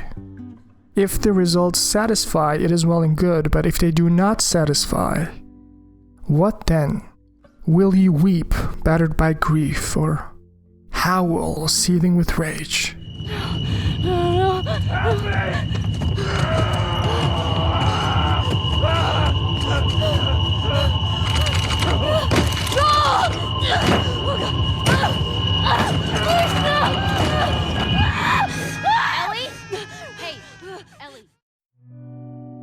When Ellie was dead set on getting revenge, Tommy tried to cool her down back at Jackson, with a desire to protect her from harm, just as Joel would have wanted. But now the roles are reversed. Tommy needed Ellie to do what he can't do, to finish what they started, only for her to be hesitant. Just like how Owen couldn't afford to be reckless, Ellie just had too much to lose. Tommy saw the world one way, I saw it the other. And that's why he joined the Fireflies. Yeah, your friend Marlene promised him hope. Tommy and Joel had rough lives after the outbreak, doing violent things to survive and sometimes to thrive. But when Marlene offered Tommy to join the Fireflies, his life had meaning now beyond the food and shelter he had with Joel. Not needing to hurt people to get what you want. Having some level of stability, a family even. The future was brighter now, and it was easier to look for the light. On the other hand, ever since losing Sarah, Joel turned into this pessimistic and vile man. They were surviving alright, but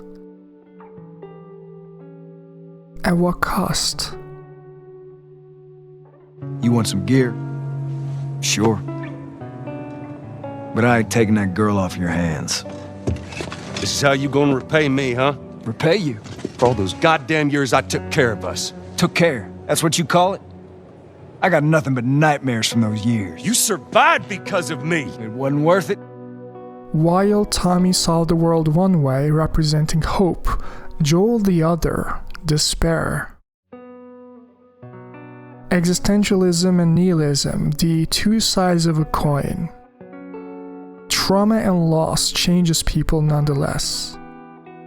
Do you remember these two in Seattle? Tommy used Joel's methods of torture to get the information he wanted.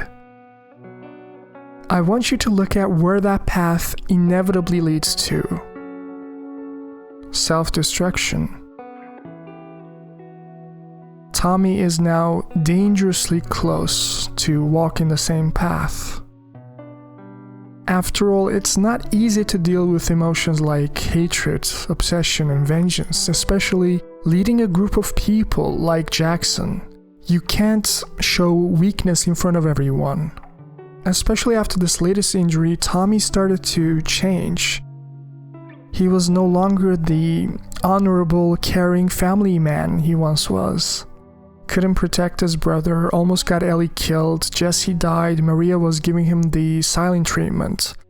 And more importantly, she was still alive, out there, with this feeling that he can't follow through on his intentions, his body physically failing him. Tommy turned into who Joel used to be, drinking often, not knowing what to do with himself anymore. His life had no meaning. Maria couldn't take it anymore, so she left him. And adding insult to injury, now seeing Ellie live out here with JJ and Dina, living the peaceful family life that he couldn't had, the life that he envied, Tommy felt insecure about himself. And this map right here was all he had to feel some semblance of purpose, rekindling the feeling that he's still capable and strong.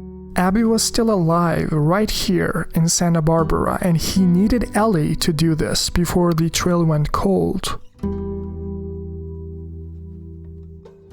So I've been putting out feelers for months now. And this new guy heard my story. He told me about a woman that he traded with while he was moving through California.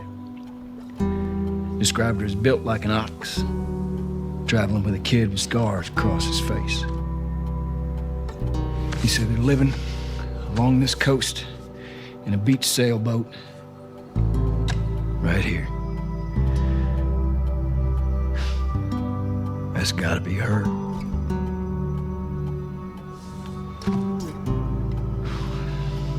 We're done with that, Sarah.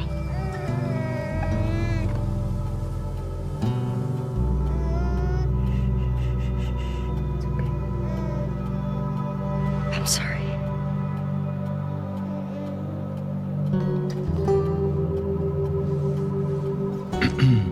Well, I can't go. I know.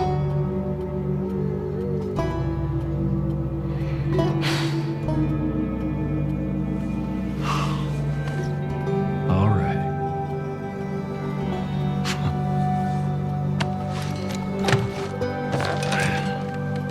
Reckon it's easy. Forget about her.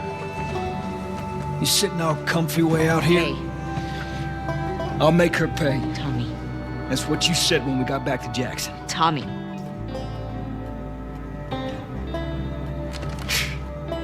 What a joke.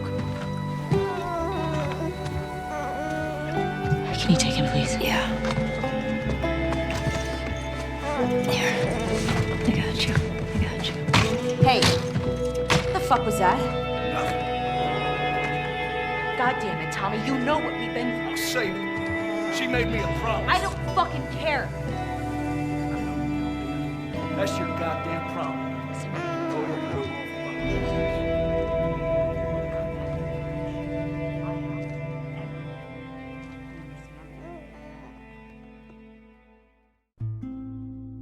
Although Dina said, "You go, I go," back at Jackson, she can't do that anymore. This is not about vengeance, it's about your pride, ego, your self-worth. And none of them are more important than JJ. See, Abby could have killed both of them that day at the theater, but she didn't. Now they're with Lev in Santa Barbara, living their own lives, doing their own thing. Fine, let him, who cares anymore? We can't waste this precious thing that we have here. Please come back to bed, she says. But Ellie can't do that because now she knows where Abby is. That same urge of destruction, not unlike an addiction, reared its head again.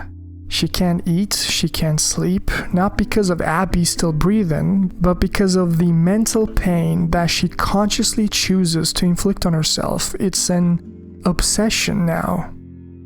Dina is trying to persuade Ellie following on Owen's lead. We can choose to be happy. Hey, stop. Hey, come on. We've got a family. She doesn't get to be more important than that. Although Lev is disappointed how Abby traded a pistol for the Constance, a street they've already been to countless times, it's still a lead.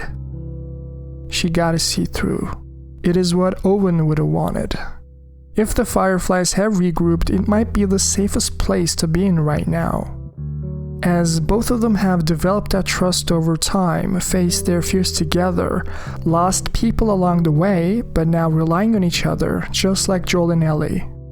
And now the light at the end of the tunnel was shining brighter, with 200 people holding the torch. Hi, Abby. We got a clear signal on you. Where in Santa Barbara you calling from? 2425 Constance. We got a tip about a base, but there's no one here. We're looking for Fireflies. I'm a Firefly. Where were you stationed? I was part of the Salt Lake outpost. Who ran that facility? Dr. Jerry Anderson. He was my dad.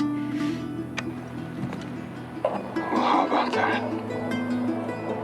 We pulled everyone back from the satellite stations and brought them back here to home base. How many of you are there? We're about 200 strong now, with a few more every month. Owen was right. You're about to get 2 more. How do we find you? Get to Catalina Island. Approach the large domed building in Avalon. We'll find you. Okay. Okay, we'll see you soon. Over and out. Looking forward to it. Good luck, Abby from Santa Barbara. Now, hearing that, you would think everyone acts as one against the apocalypse. There is strength in numbers, as they say. You would think your only concern is not getting bitten.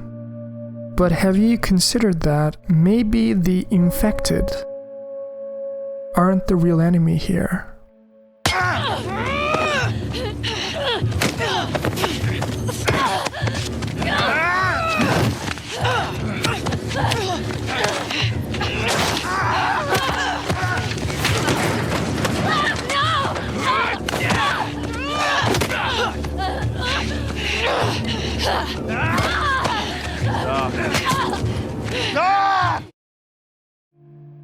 Ellie was on Abby's trail, seeing how one of the Rattlers' slaves is running away, pulling the trigger on himself to end the suffering.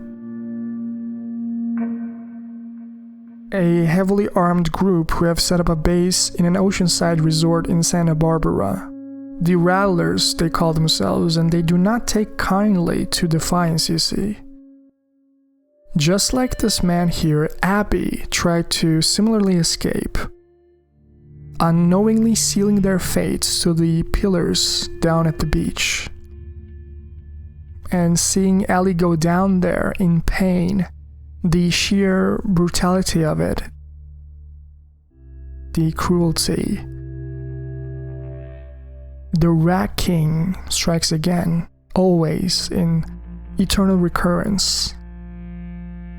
You can't run away from that selfishness.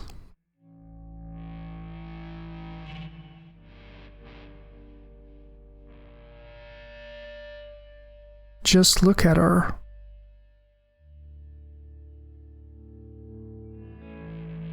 A shell of her former glory.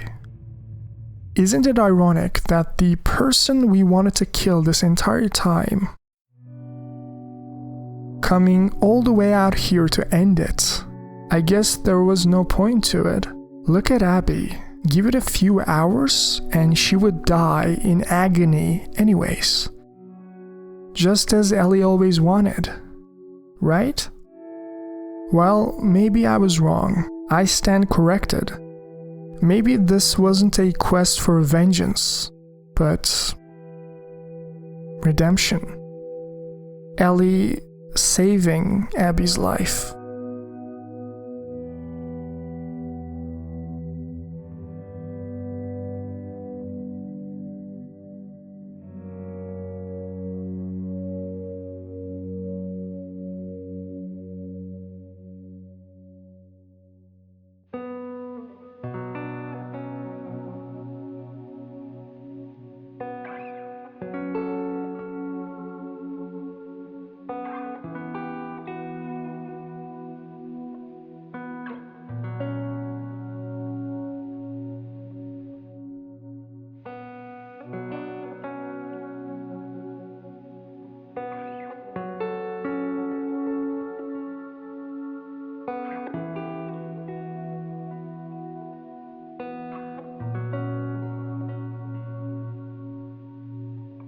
But Joel is still dead. It can't be for nothing. All the sacrifices, all the pain, they'll be justified with this one act.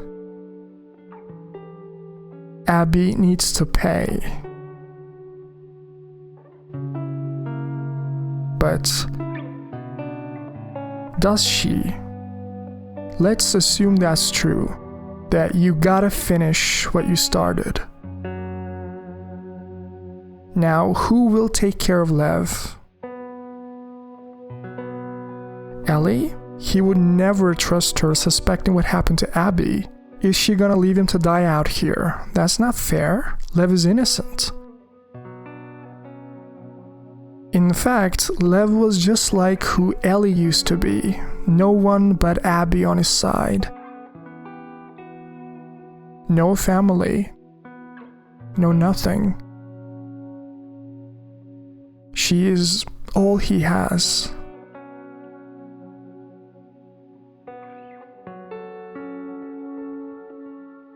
Killing her now would only ruin Lev's life.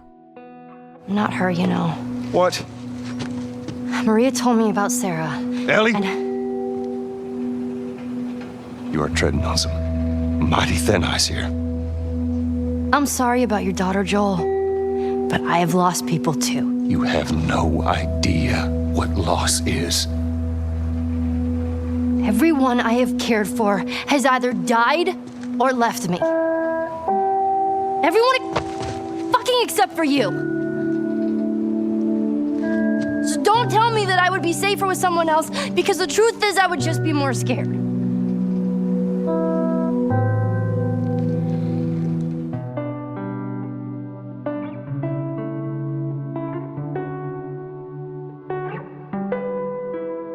See, Ellie wasn't killing Abby anymore.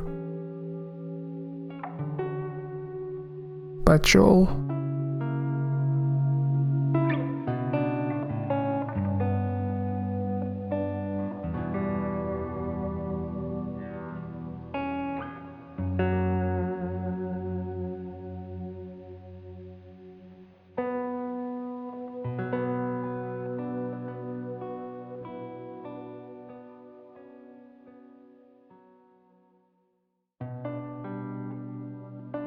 The survivor's guilt develops in people who have survived a life-threatening situation in which someone they loved died.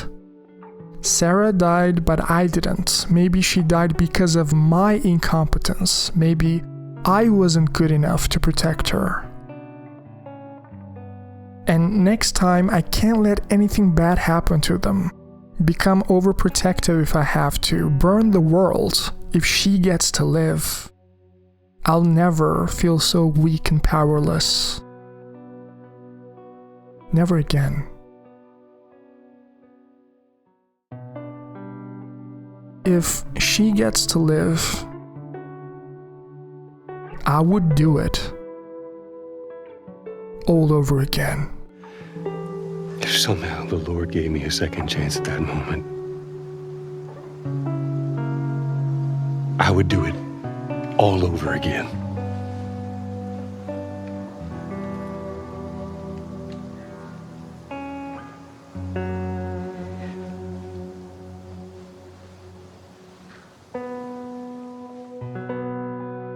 While Abby couldn't answer the question, Ellie certainly did. Is it worth